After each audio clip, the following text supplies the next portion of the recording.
4:50 start ಐತೆ ಮೆಟ್ಲು, ಕೆಲವರೆ 1,200 ಮೆಟ್ಲು. ಕೂತ್ಕೊಳ್ಳೋ ವ್ಯವಸ್ಥೆ ಎಲ್ಲ ಚೆನ್ನಾಗಿ ಮಾಡವ್ರೆ. ಬೆಳಿಗ್ಗೆ ಉಪಹಾರ ಇದೆ, ಮಧ್ಯಾಹ್ನ ಊಟ ಇದೆ, ಎಲ್ಲ ಚೆನ್ನಾಗಿದೆ.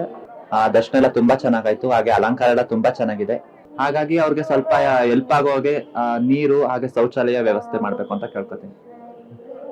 ಯಾರೆಲ್ಲ ಬರ್ಬೇಕು ಅಂತ ಅನ್ಕೊಂಡಿದ್ದೀರಾ ಬಂದು ಅಮ್ಮನ ಕೃಪೆಗೆ ಪ್ರಾರ್ಥರಾಗಿ ಅಂತ ಕೇಳ್ಕೊತಾ ನಾವು ಮೆಟ್ಲು ಹತ್ಕೊಂಡಿದ್ವಿ ಚಾಮುಂಡಿ ದರ್ಶನಕ್ಕೆ ಅಂತ. ಪ್ರತಿ ವರ್ಷನೂ ಬರ್ತಿದ್ವಿ. ಈ ಸತಿ ಸ್ಪೆಷಲ್ ಆಗಿ ಚೆನ್ನಾಗಿ ಮಾಡಿದ್ದಾರೆ ವ್ಯವಸ್ಥೆ ಎಲ್ಲ. 4:50 ಸ್ಟಾರ್ಟ್ ಐತೆ ಮೆಟ್ಲು, ಕೆಲವರೆ 1,200 ಮೆಟ್ಲು.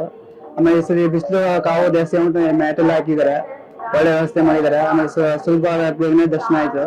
ನೀರಿನ ವ್ಯವಸ್ಥೆ, ಕೂತ್ಕೊಳ್ಳೋ ವ್ಯವಸ್ಥೆ ಎಲ್ಲ ಚೆನ್ನಾಗಿ ಮಾಡವ್ರೆ. ಬೆಳಿಗ್ಗೆ ಉಪಹಾರ ಇದೆ, ಮಧ್ಯಾಹ್ನ ಊಟ ಇದೆ, ಎಲ್ಲ ಚೆನ್ನಾಗಿದೆ. ಎಷ್ಟು ವರ್ಷದಿಂದ ಬರ್ತಾ ಇದ್ದೀರಾ? ನಾವು 7-8 ವರ್ಷದಿಂದ ಬರ್ತಾ ಇದ್ದೀವಿ. ನೀವು 7-8 ವರ್ಷ ಬರ್ತಾ ಇರೋದು, ಈ ವರ್ಷ ಬರ್ತಾ ಇರೋದು ವ್ಯವಸ್ಥೆ ಎಲ್ಲ ಹೇಗೆ? ವ್ಯವಸ್ಥೆ ಎಲ್ಲ ಸುಲಭ ಆಯ್ತು ಈ ಸತಿ.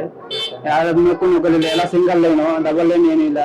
ಸಿಂಗಲ್ ಲೈನ್, ನೀರಿನ ವ್ಯವಸ್ಥೆ ಎಲ್ಲ ಇದೆ. ಪೊಲೀಸ್ ಎಲ್ಲ ಕಡೆ ಜಾಸ್ತಿ ಇದ್ದಾರೆ. ಹೋಸತಿಗಿಂತ ಈ ಸತಿ ಜಾಸ್ತಿನೇ ಪೊಲೀಸ್ ಇದ್ದಾರೆ. ಆಮೇಲೆ ಎಲ್ಲ ವ್ಯವಸ್ಥೆ ಚೆನ್ನಾಗಿದೆ. ಈಗ 2,000 ರೂಪಾಯಿ ಟಿಕೆಟ್ ತಗೊಂಡ್ಬಂದವರು ರಶ್, ಅವ್ರು ಬೇಗ ಬಿಡ್ತಾ ಇದಾರೆ, ಫ್ರೀ ಆಗಿ ಬಂದವರು ಬಿಡ್ತಾ ಇಲ್ಲ. ಸ್ವಲ್ಪ ಮಳೆ ಕಾರಣದಿಂದ ಸ್ವಲ್ಪ ಜನ ಬೇನೆ ಬಿಟ್ರು.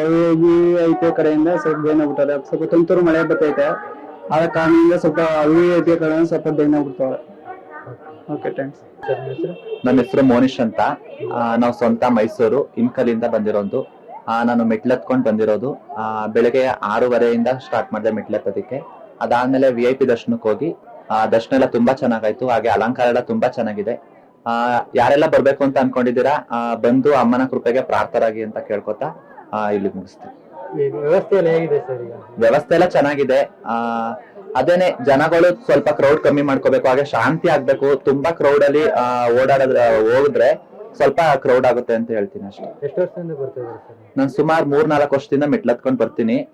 ಯಾವಾಗ್ಲೂ ಆಷಾಢ ಬರ್ತೀನಿ, ಒಂದೊಂದ್ಸಲಿ ಮೆಟ್ಲತ್ಕೊಂಡ್ ಬರ್ತೀನಿ, ಒಂದೊಂದ್ಸಲಿ ಡೈರೆಕ್ಟ್ ದರ್ಶನಕ್ಕೆ ಹೋಗ್ತೀನಿ. ಮೆಟ್ಲತ್ಕೊಂಡ್ ಬರೋ ಹತ್ರ ವ್ಯವಸ್ಥೆ ಎಲ್ಲ ಹೇಗ್ ಮಾಡಿದ್ದಾರೆ ಸರ್? ಮೆಟ್ಲತ್ವಾಗ ಬರೀ ಒಂದ್ ಕಡೆ ಮಾತ್ರ ಹಾಲು ಕೊಡ್ತಾ ಇದಾರೆ, ಹಾಲು ಬಿಸ್ಕೆಟ್ ಮಾತ್ರ ಕೊಡ್ತಾ ಇದಾರೆ ಅಷ್ಟೇನೆ. ಅದ್ ಬಿಟ್ರೆ ಏನು ಕೊಡ್ತಾ ಇಲ್ಲ.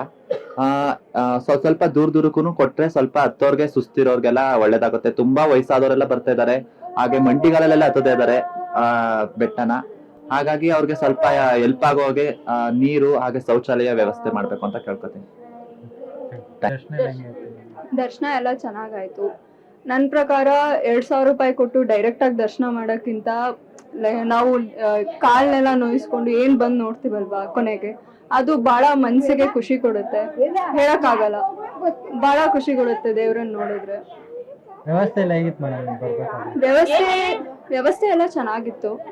ಆದ್ರೆ ಪ್ರಾಬ್ಲಮ್ ಏನು ಅಂತಂದ್ರೆ ಅಷ್ಟು ಜನ ಒಂದೇ ಸರಿ ನುಗ್ಗಿದ್ರೆ ಅಲ್ಲಿ ಕಂಜೆಸ್ಟೆಡ್ ಆಗುತ್ತೆ, ಜಾಸ್ತಿ ಜಾಗ ಇರಲ್ಲ, ಉಸಿರು ಕಟ್ದಂಗ ಆಗತ್ತೆ ಒಂದ್ ಸ್ವಲ್ಪ. ಅದೊಂದು ನೋಡ್ಕೊಬೇಕಷ್ಟೆ. ಫ್ರೀ ದರ್ಶನದಲ್ಲೇ ಬಂದೆ. ಬಸ್ ವ್ಯವಸ್ಥೆ ಎಲ್ಲ ಹೇಗಿದೆ ಮೇಡಮ್? ಈಗ ಖಾಸಗಿ ವಾಹನಗಳು ಬಿಡ್ತಾ ಇಲ್ಲ, ಬಸ್ಸಲ್ಲಿ ಬರ್ಬೇಕು. ಬಸ್ಸು ಸ್ವಲ್ಪ ಬೇಗ ಬಿಟ್ಟಿದ್ರೆ ಚೆನ್ನಾಗಿರೋದು. 6:15 ಬಿಟ್ರು. ಅದೊಂದು ನಾವು 2 ಗಂಟೆಯಿಂದ ಬಂದ್ ಕಾದ್ರೂ 6:15 ಬಸ್ ಬಿಟ್ರು. ಸೊ ಅದ್ ಬಹಳ ಲೇಟ್ ಆಯ್ತು ಅನ್ಸ್ತು. ಎಷ್ಟು ವರ್ಷದಿಂದ ಬರ್ತಾ ಇದ್ದೀರಾ? ನಾನು ಆಲ್ಮೋಸ್ಟ್ ಹುಡ್ದಾಗಿಂದ ಬರ್ತಾ ಇದ್ದೀನಿ. ಆಲ್ಮೋಸ್ಟ್ 14-15 ಇಯರ್ಸ್ ಇಂದ ಬರ್ತಾ ಇದ್ದೀನಿ. ಅಲಂಕಾರ ಎಲ್ಲ ಹೇಗಿದೆ ಮೇಡಮ್? ಅಲಂಕಾರದ ಬಗ್ಗೆ ಒಂದೆರಡು ಮಾತೇ ಆಡಂಗಿಲ್ಲ, ಮಾತೇ ಇಲ್ಲ. ಅದು ಬಹಳ ಆಕರ್ಷಣೀಯವಾಗಿದೆ. ಅದು ಇಷ್ಟು ವರ್ಷ ಬರ್ತಾ ಈ ವರ್ಷಕ್ಕೆ ವ್ಯವಸ್ಥೆ ಎಲ್ಲ ಹೇಗೆ ಮೇಂಟೈನ್ ಮಾಡಿದ್ದಾರೆ?